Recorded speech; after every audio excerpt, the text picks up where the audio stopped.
Good evening అండి. ఈ రోజు కరెంట్ అఫైర్స్ సెషన్ లో మన ఫస్ట్ టాపిక్ వచ్చేసి బోల్డ్ కురుక్షేత్ర. బోల్డ్ కురుక్షేత్ర అంటే ఏంటి అంటే మనకి ఇండియాకి సింగపూర్ కి ఆర్మీకి మధ్యలో జరిగే జాయింట్ మిలిటరీ ఎక్సర్సైజ్ అన్నమాట. సో ఇది ఎన్నో ఎడిషన్? 14th edition. అండ్ ఇది ఎక్కడ జరగబోతుంది? జోధ్పూర్ లో జరుగుతుంది అన్నమాట. సో ఇది 27th జూలైన స్టార్ట్ అయింది. 4th ఆగస్ట్ వరకు కూడా ఇది కంటిన్యూ అవ్వబోతుంది అన్నమాట. సింగపూర్ నుంచి ఆర్మ్డ్ రెజిమెంట్ అనేది పార్టిసిపేట్ చేస్తుంది. మన దగ్గర నుంచి ఇండియన్ మెకనైజ్డ్ ఇన్ఫంట్రీ రెజిమెంట్ అనేది పార్టిసిపేట్ చేస్తుందన్నమాట. ఇక్కడ ఏంటి అంటే table top exercise in the terms of cyber warfare చేయబోతున్నారు. ఏంటిది? In terms of cyber warfare చేయబోతున్నారన్నమాట. ఓకే. ఫర్దర్‌గా మనం గోల్డ్ కురుక్షేత్ర గురించి చూస్తే, మనకి ఇండియాకి సింగపూర్‌కి మధ్యలో డిఫెన్స్ అగ్రీమెంట్ అనేది 2003లో సైన్ చేశారన్నమాట. దాని తర్వాతే ఇలాంటి మిలిటరీ ఎక్సర్‌సైజెస్ అనేది స్టార్ట్ అయినాయి. సో, గోల్డ్ కురుక్షేత్ర ఎప్పుడు స్టార్ట్ అయింది? 2005లో స్టార్ట్ అయిందన్నమాట. After defence agreement 2003. ఇదేంటి అంటే స్టార్టింగ్‌లో యాన్యువల్లీ జరుగుతూ ఉండేది. తర్వాత బయాన్యువల్ అయింది. తర్వాత ఏమైందంటే 2019లో 12థ్ ఎడిషన్ అయింది.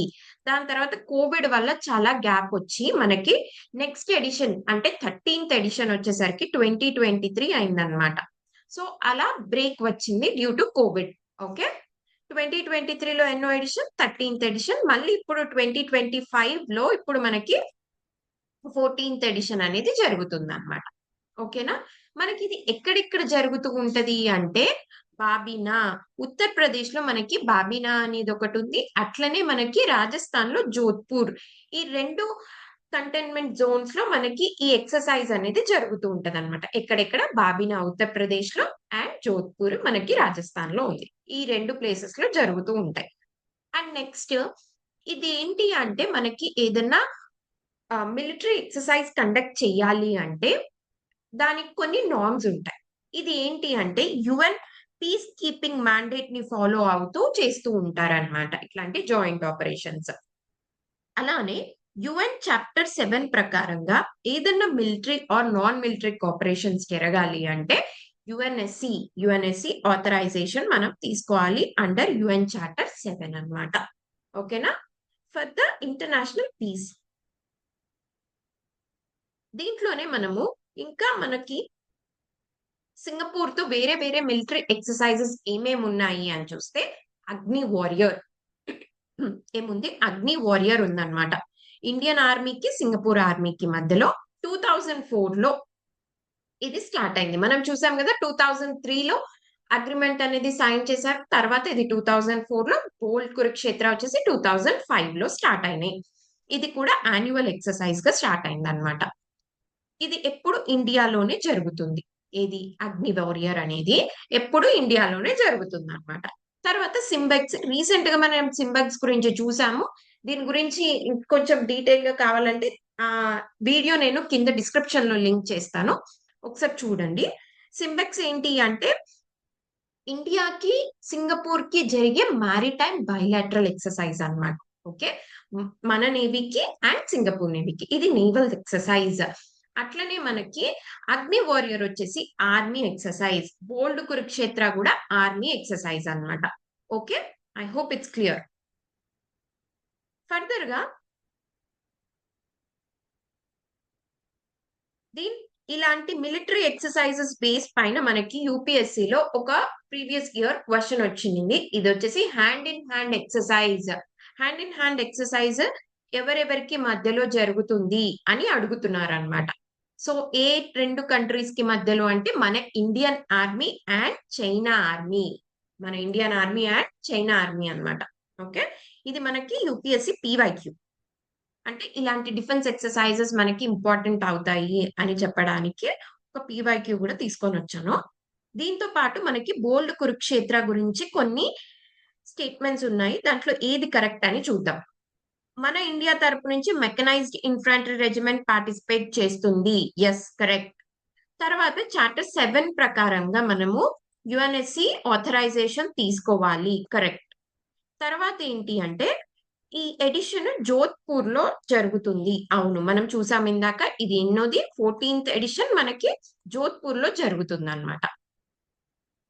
నెక్స్ట్ గోల్డ్ కురుక్షేత్ర అనేది ట్రై సర్వీసెస్ అని అంటున్నారు. కాదు, ట్రై సర్వీసెస్ కాదు, ఇది ఓన్లీ ఫర్ ఆర్మీ అన్నమాట. సో ఫోర్త్ అనేది ఇక్కడ ఎలిమినేట్ చేసేస్తే 1, 2, 3 అనేది కరెక్ట్. ఈ రోజు మన సెకండ్ టాపిక్ వచ్చేసి, ఈ రోజు మన నెక్స్ట్ టాపిక్ వచ్చేసి ఏంటి అంటే, దివ్యా దేశ్ముఖ్ గారు ఏంటి అంటే నిన్న ఉమెన్స్ వరల్డ్ చెస్ ఛాంపియన్షిప్ లో గెలిచినారనమాట. ఓకే, ఇదేంటి అంటే ఫస్ట్ ఇండియన్ ఉమెన్ అన్నమాట తిను. దివ్యా దేశ్ముఖ్ గారు ఏంటి, first Indian women chess championship తెచ్చుకున్న ఫస్ట్ ఇండియన్ ఉమెన్ అన్నమాట. అలానే fourth female grand master. Okay, మన ఇండియా నుంచి ఫోర్త్ ఫీమేల్ గ్రాండ్ మాస్టర్ అన్నమాట. ఈవిడ ఎవరిని ఓడించినారు ఫైనల్స్ లో? అప్పనెంట్ ఎవరు? కోనేరు హంపి. తను కూడా మన ఇండియనే, కోనేరు హంపి అన్నమాట. ఓకేనా. అండ్ ఇక్కడ క్వార్టర్ ఫైనల్స్ కి నలుగురు కూడా ఎవరైతే సెలెక్ట్ అయినారో క్వార్టర్ ఫైనల్స్ అందరు కూడా మన ఇండియన్సే. ఎవరు? కోనేరు హంపి, దివ్యా దేశ్ముఖ్, వైశాలి అండ్ హారిక ద్రోణవల్లి. ఇట్లా నలుగురు కూడా మన ఇండియన్స్ క్వార్టర్ ఫైనల్స్ కి సెలెక్ట్ అయి ఉన్నారు అనమాట వరల్డ్ చెస్ ఛాంపియన్షిప్ లో. దీని గురించి ఒక్కసారి ఫ్యాక్ట్స్ చూస్తే మనము, దివ్య గారు గెలిచిన తర్వాత ఏమైంది అంటే, first Indian women to win world chess championship cup అన్నమాట. మనం ఆల్రెడీ ఇందాకే మాట్లాడుకున్నాం ఏంటి, she's the first women to win chess world cup. Okay, దాంతో పాటు ఏదైతే బుడాపెస్ట్ లో ఒలింపియాడ్ జరిగిందో లాస్ట్ ఇయర్ 2024 కుకేష్ గారు గెలిచినారు కదా, దాంట్లో తిను కూడా గోల్డ్ మెడల్ తెచ్చుకుందన్నమాట. రెండు ఇన్ టర్మ్స్ ఆఫ్ టీమ్ లో అండ్ ఇండివిజువల్ గా రెండిటిగా ఆడి తను గోల్డ్ మెడల్ అనేది తెచ్చుకున్నారు. And she's the second teenage Indian girl. Koneru Humpy గారి తర్వాత గ్రాండ్ మాస్టర్ టైటిల్ టీనేజ్ లోనే తెచ్చుకుంది ఎవరు అంటే దివ్యా దేశ్ముఖ్ అన్నమాట. అలానే ఫోర్త్, నేను ఇందాక చెప్పా కదా, ఫోర్త్ ఫీమేల్ గ్రాండ్ మాస్టర్ ఎవరు అంటే తిను. ఎవరెవరు గెలుచుకున్నారు ఇంకా? కోనేరు హంపి, హారిక ద్రోణవల్లి అండ్ వైశాలి రమేష్ బాబు. వీళ్ళ ముగ్గురి తర్వాత Divya Deshmukh fourth female Indian అన్నమాట. అండ్ ఓవరాల్ గా వరల్డ్ లో చూస్తే ఏంటి అంటే 44th. ఇదేం పెద్ద కష్టం కాదు. ఇండియాలో చూస్తే 4th, వరల్డ్ లో చూస్తే 44th. ఓకేనా. అలానే మన ఇండియాలో చూస్తే ఇది కూడా ఈజీగానే ఉంది, 88. ఏంటి, ఇండియాలో చూస్తే 88 overall grand master. Women category కాదు, ఓవరాల్ గా మన ఇండియాలో 88th గ్రాండ్ మాస్టర్. ఓకేనా. ఇవి ఫ్యాక్ట్స్ గుర్తుపెట్టుకోవాలి మనం. అలానే ఫిడే వరల్డ్ చెస్ ఛాంపియన్షిప్ గురించి చూస్తే ఏంటి అంటే, ఈ ఫిడే వరల్డ్ చెస్ ఛాంపియన్షిప్ ని షార్ట్ కట్ గా ఫిడే అని పిలుస్తారు అనమాట. ఓకేనా. ఇది ఎప్పుడు స్టార్ట్ చేసినారు అంటే 1924 లో దీన్ని స్టార్ట్ చేయడం జరిగింది. ఎప్పుడు? 1924 లో దీన్ని స్టార్ట్ చేయడం జరిగింది. దీని హెడ్ క్వార్టర్స్ వచ్చేసి స్విట్జర్లాండ్ అన్నమాట. ఓకే, దీంట్లో ఏంటి అంటే 14 గేమ్స్ అనేవి జరుగుతాయి. ప్లేయర్ కి ఖచ్చితంగా 7.5 పాయింట్స్ అనేది రావాలి గెలవాలంటే. ఇఫ్ ఇన్ కేస్ 7/7 అంటే 7-7 వచ్చి టై బ్రేక్ అయితే ర్యాపిడ్ అండ్ బ్లిట్జ్ గేమ్స్ అనేది పెడతారు. ఇదేంటి అంటే టైం కన్స్ట్రెయింట్ తోని ఆడేది ఈ ర్యాపిడ్ అండ్ బ్లిట్జ్ గేమ్ అన్నమాట. ఓకే, యాక్చువల్లీ మన దివ్యా దేశ్ముఖ్ అండ్ కోనేరు హంపి గారికి కూడా ఇట్లనే టై అయింది. వాళ్ళకి ర్యాపిడ్ అండ్ బ్లిట్జ్ గేమ్స్ పెట్టి ట్రై బేకర్ గా చేసినారు అనమాట. అప్పుడు దివ్యా దేశ్ముఖ్ గారు గెలిచినారు. Next motto. దీని మోటో ఏంటి అంటే జెన్స్ ఉనా సుమస్. అంటే ఏంటి అంటే ఆర్ వన్ ఫ్యామిలీ అని అర్థం. ఓకే, ఫర్దర్ గా దీన్ని 1999 లో ఫిడేని ఇంటర్నేషనల్ ఒలింపిక్స్ కమిటీ వాళ్ళు రికగ్నైజ్ చేయడం జరిగింది అనమాట. ఈ ఫిడేలో మనకి ఏమేం గేమ్స్ ఉంటాయి, ఏమేం టైటిల్స్ ఉంటాయి అనేది ఒకసారి చూద్దాము. ఎందుకంటే మనకు ఆల్రెడీ చెస్ బేస్ మీద ఒక క్వశ్చన్ వచ్చింది లాస్ట్ ఇయర్ యూపీఎస్సి ప్రిలిమ్స్ లో. సో ఇట్లాంటివి మనకి ఇంపార్టెంట్ అవుతాయి. మేబీ ఏపీఎస్సి కానీ టీజీపీఎస్సి ఎగ్జామ్స్ కి కానీ ఫర్దర్ గా యూపీఎస్సి ఎగ్జామ్ కూడా. సో మనం ఒకసారి చూస్తే బెటర్ దీన్ని. దీంట్లో మనకి ఫిడే వరల్డ్ కప్ జరుగుతుంది, ఫిడే ఉమెన్స్ వరల్డ్ కప్ కూడా జరుగుతుంది. ఈ ఫిడే ఉమెన్స్ వరల్డ్ కప్ లోనే ఇప్పుడు దివ్యా దేశ్ముఖ్ గారు గెలిచినారు అనమాట. ఓకే, దీంట్లో టైటిల్స్ ఏమేమి ఉంటాయి చూడండి. Grand master, international master, FIDE master, candidate master.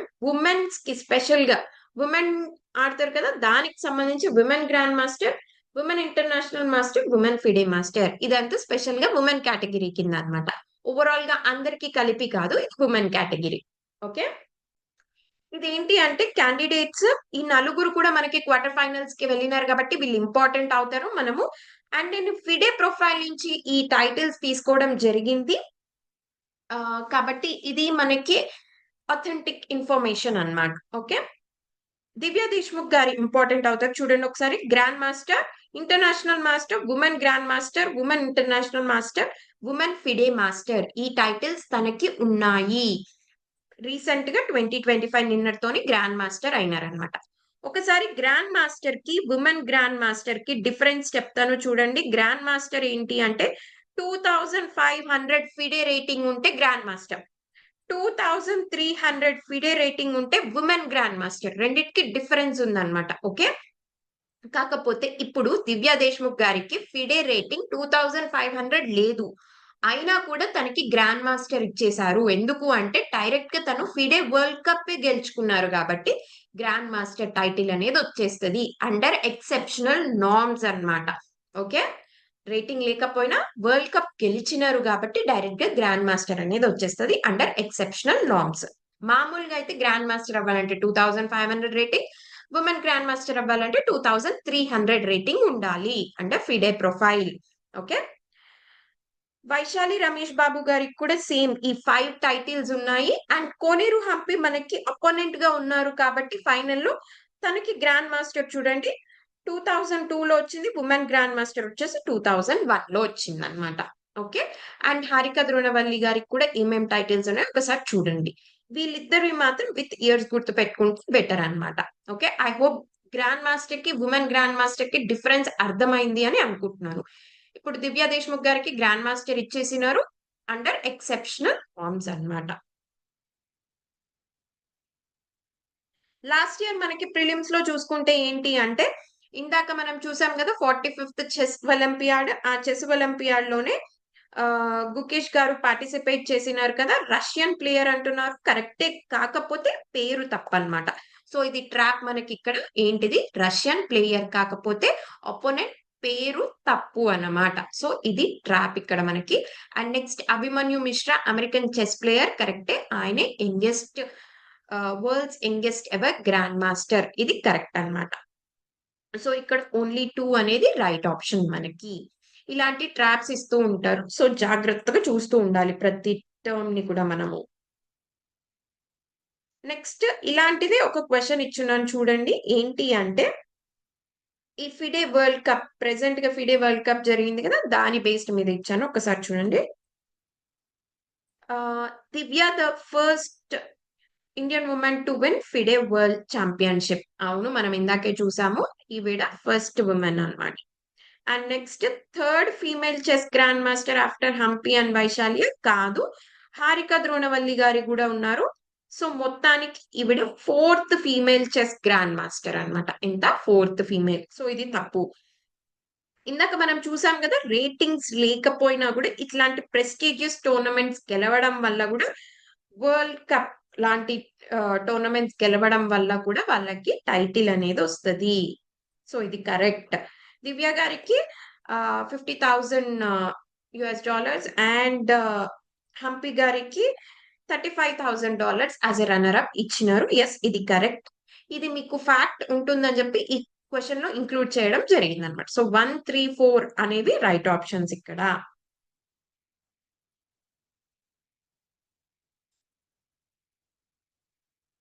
మన నెక్స్ట్ టాపిక్ వచ్చేసి చోళా డైనాసిటీ అన్నమాట. ఆల్రెడీ మనం చూసాం కదా గంగైకొండ చోళపురం ని కొమమరేట్ చేస్తున్నారు 1000 ఇయర్స్ కంప్లీట్ అయిన సందర్భంగా అని మనం ఆల్రెడీ ఒక వీడియోలో చూసాము. సో దానికి సంబంధించింది ఇది. నరేంద్ర మోడీ గారు దానికి విజిట్ చేసినారు. అప్పుడు చోళా డైనాసిటీ గురించి కొన్ని చెప్పడం జరిగింది అనమాట. అందుకే మనకి ఇది మళ్ళీ న్యూస్ లో ఉంది. ఒకసారి చూద్దాము దీని గురించి. చోళా డైనాసిటీ ఏ సెంచరీకి నుంచి ఏ సెంచరీకి సంబంధించింది? 9th to 13th సెంచరీకి సంబంధించింది అన్నమాట. One of the longest ruling south Indian dynasty. Okay. ఇదేంటి అంటే వీళ్ళు యూరోపియన్స్ రాకముందే చాలా ఎన్లైటెండ్ గా ఉండేవాళ్ళు అనమాట. అంటే లోకల్ సెల్ఫ్ రూల్ వీళ్ళ దగ్గర నుంచి మనం చూస్తాము. రిప్రజెంటేటివ్ గవర్నెన్స్ చూస్తాము. ఇవన్నీ కూడా మనకి నరేంద్ర మోడీ గారి స్పీచ్ లో ఎప్పుడు కనిపిస్తూ ఉంటాయి. ఉత్తరమేరు ఇన్స్క్రిప్షన్ అని చెప్పేసి. ఓకే. వాటి గురించి కూడా మనం ఒకసారి చూద్దాము. చోళ డైనాసిటీ ఏంటి అంటే మనం ఇందాక చూసాం కదా 9th నుంచి 13th సెంచరీ వరకు వీళ్ళు రూల్ చేసినారు సౌత్ ఇండియన్ ఏరియాలో. అండ్ మనకి సంగం లిటరేచర్ కూడా చోలాస్ గురించి చెప్తుంది. అదేంటి అంటే ఎర్లీ చోళాస్ అప్పుడు మనం చూస్తాం కదా చోలాస్, చెరాస్ అండ్ పాండ్యాస్ వాళ్ళేంటిది సంగం లిటరేచర్ కి సంబంధించిన వాళ్ళన్నమాట. ఓకే.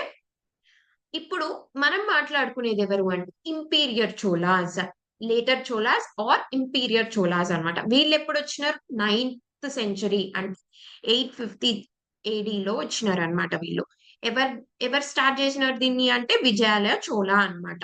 ఓకేనా. తంజావూరుని క్యాప్చర్ చేసుకున్నారు పల్లవాస్ దగ్గర నుంచి. ఆ తర్వాత మనకి ఇంపీరియర్ చోళ అనేది ఫౌండేషన్ వేయడం జరిగిందనమాట. దీంట్లో ఇంపార్టెంట్ ఇద్దరు కింగ్స్ ఉన్నారు మనకి.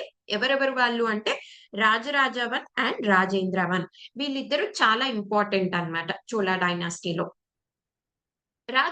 రాజరాజ వన్ ఏంటి అంటే ఈయన తమిళనాడు నుంచి కేరళకి అండ్ అదర్ ప్లేసెస్ కి ఎక్స్టెండ్ చేసినారు. అట్లనే బృహదీశ్వర టెంపుల్ తంజావూరులో one of the famous temples of Chola dynasty Brihadeeswara temple ఎవరు కన్స్ట్రక్ట్ చేసినారు రాజరాజ వన్ ని కన్స్ట్రక్ట్ చేసినారు అనమాట. ఈయనే అడ్మినిస్ట్రేషన్ సిస్టమ్ రెవెన్యూ సిస్టమ్ ఇదంతా కూడా రీఆర్గనైజ్ చేసినారు డ్యూరింగ్ చోళాస్. అట్లనే రాజేంద్ర వన్ ఏంటి అంటే ఈయన బయట కంట్రీస్ కి కూడా స్పాన్ చేసినారనమాట. Like Sri Lanka, present day Indonesia and naval expedition కూడా ఈయన ఎక్కువ చేసినారనమాట. అండ్ గంగా ప్లెయిన్స్ ని డిఫీట్ చేసి రావడం వల్ల మనకి గంగైకొండ చోళపురం అనేది దాన్ని కొమెమరేట్ చేస్తూ కట్టించిన న్యూ క్యాపిటల్ గా మనం ఆల్రెడీ చూసినాం పాస్ట్ వీడియోలో. అది కూడా నేను కింద డిస్క్రిప్షన్ లో ఇస్తాను. ఒకసారి దాన్ని కూడా రిఫర్ చేయండి. ఇవి ఇంపార్టెంట్ థింగ్స్ అన్నమాట. తర్వాత మనము ఏంటి అంటే వీళ్ళ డొమెక్రటిక్ సిస్టమ్ కూడా ఒకసారి చూద్దాము. ఎందుకు అంటే మనకి పీఎం నరేంద్ర మోడీ గారు కుడవలై సిస్టమ్ అనే దాని గురించి క్లియర్ గా మెన్షన్ చేసినారనమాట ఆయన స్పీచ్ లో. ఏంటి కుడవలై సిస్టమ్ అనే దాని గురించి మనకి మెన్షన్ చేసినారనమాట. సో దాని గురించి చూడాలి అంటే అది ఏంటిది అని చూస్తే మనకి చోలా మోడల్ ఏంటి అంటే హైలీ డీసెంట్రలైజ్డ్ అడ్మినిస్ట్రేటివ్ సిస్టమ్ అన్నమాట. అంటే ఏంటి అంటే ఒక్కల చేతిలోనే ఉండదు.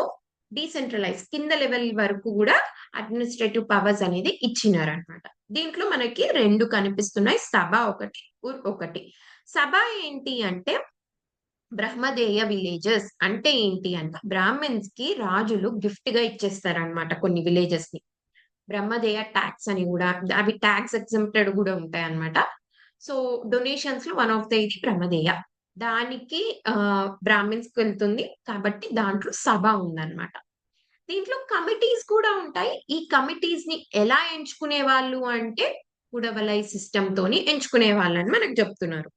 సో అలానే ఉర్ అనేది ఉండేది. ఇదేంటి అంటే విలేజ్ లెవెల్ అడ్మినిస్ట్రేషన్ కోసం ఉండేది ఏంటి అంటే ఉర్ అన్నమాట. Okay.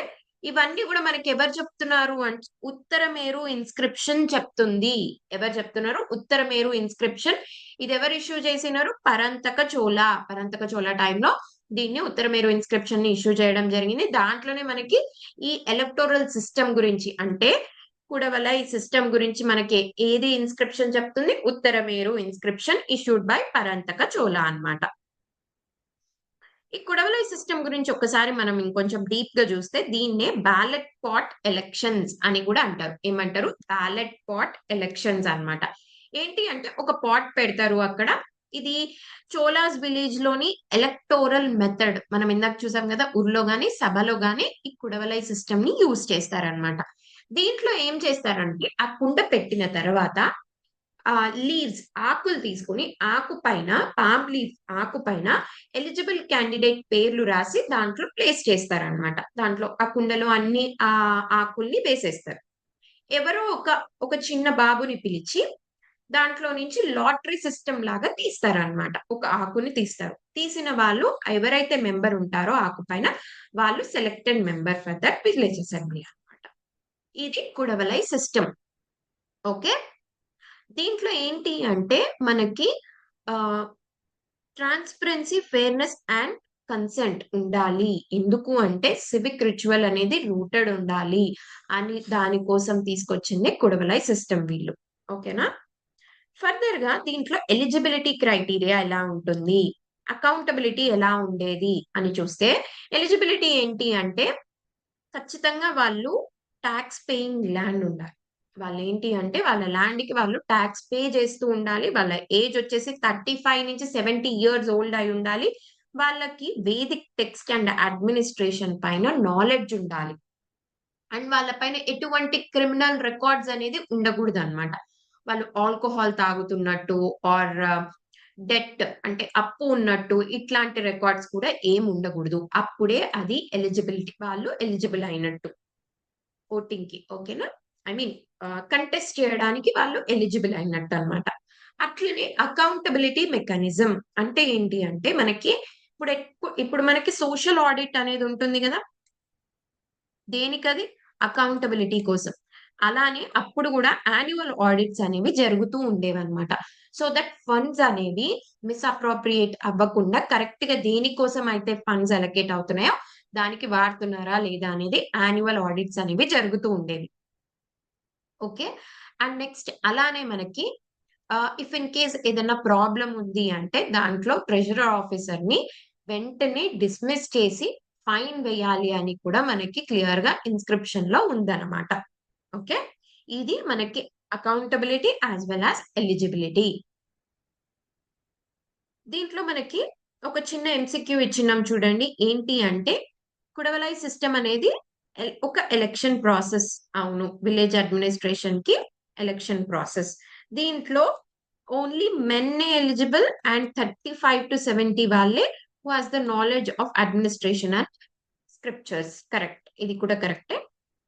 Women and landless labourer were active participants in the system. లేదు. మనం చూసాము ల్యాండ్‌లెస్ లేబర్ కాదు. దీంట్లో ఖచ్చితంగా వాళ్ళు టాక్స్ కడుతూ ఉండాలి. వాళ్ళకున్న ల్యాండ్‌కనమాట. సో, థర్డ్ ఆప్షన్ అనేది ఆటోమేటిక్‌గా ఎలిమినేట్ అయిపోతుంది. 1 అండ్ 2 అనేది దీంట్లో right answer.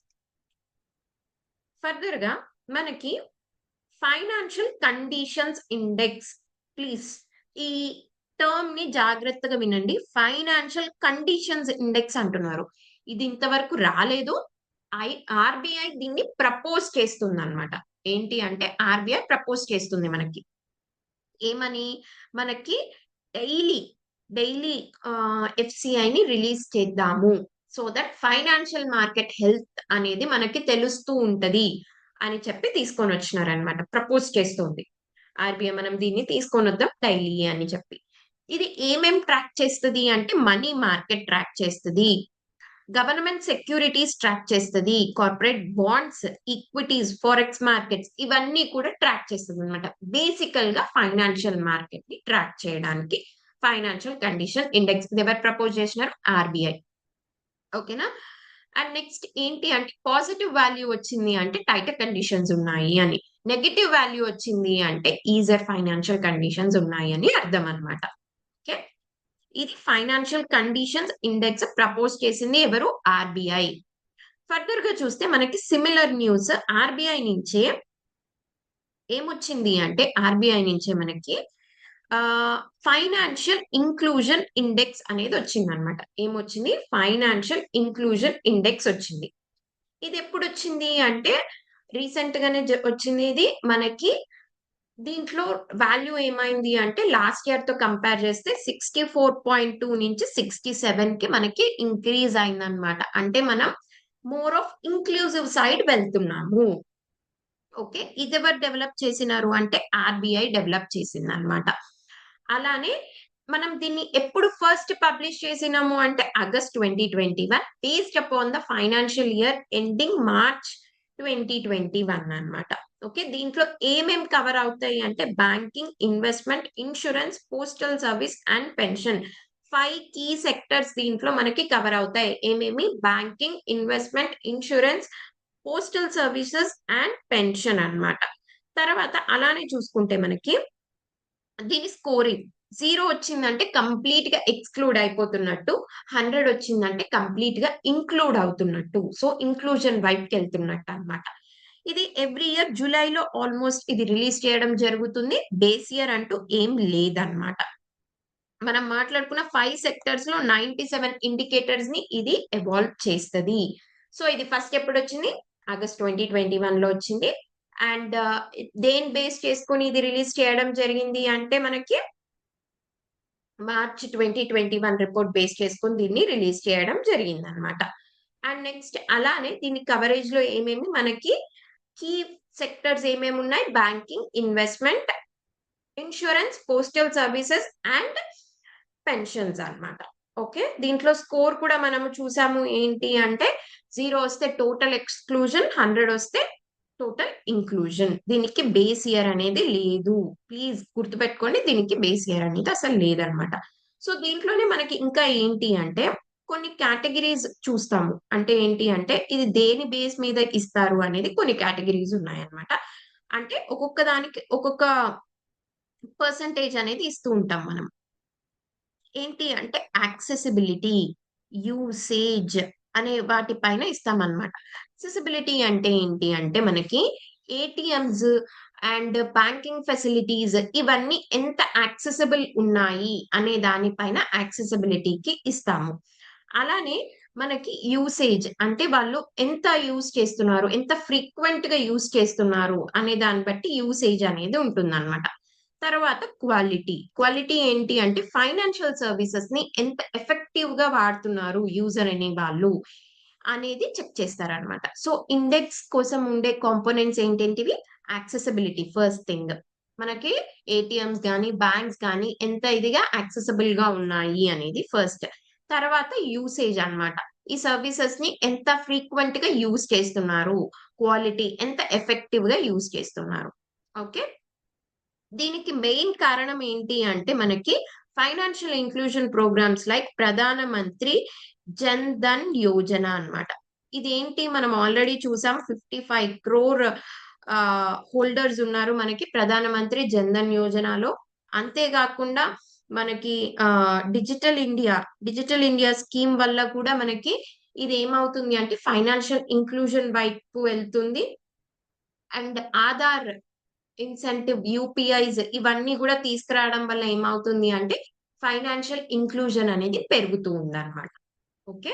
I hope it's clear. ఈరోజు అన్ని టాపిక్స్ అర్థమైనాయి అనుకుంటున్నాను. మీకు ఇది నచ్చితే దీని నోట్స్ మీకు కింద డిస్క్రిప్షన్‌లో లింక్ చేస్తాను. టెలిగ్రామ్ ఛానెల్‌లో మీకు నోట్స్ అనేది అవైలబుల్‌గా ఉంటుంది. Thank you so much.